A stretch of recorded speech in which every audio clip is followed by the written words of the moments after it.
باز شد پنجرم رو به تو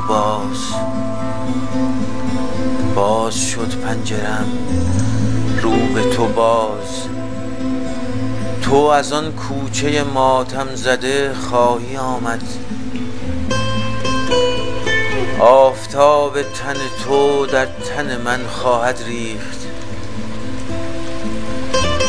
شبنم از پشت سحر با گل احساس تو خواهد آمیخت. چه بهاری در توست،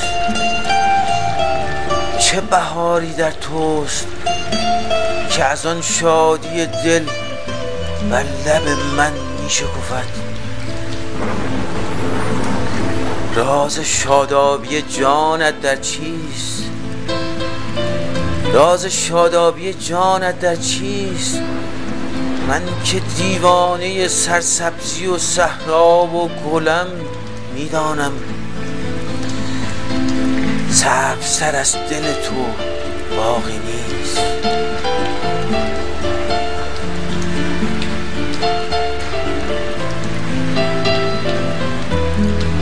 چه زمستانی بود، چه زمستانی بود بی تو در چله تنهایی این خانه سرد. از کجا آمده بود، از کجا آمده بود این همه غصه و درد؟ زیر آن بارش لبخند تو باز فصل خوشبختی من می روید. گوش کن، گوش کن در چشمم اشک شوقی همه غمها را می شوید.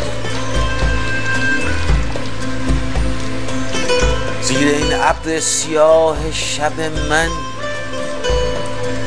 زیر این ابر سیاه شب من انتظار تو تنهایی من میبارد.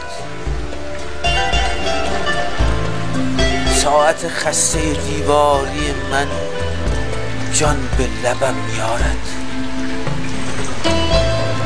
من به هر ضربه این ثانیه ها میمیرم. من به هر ضربه این ثانیه ها میمیرم.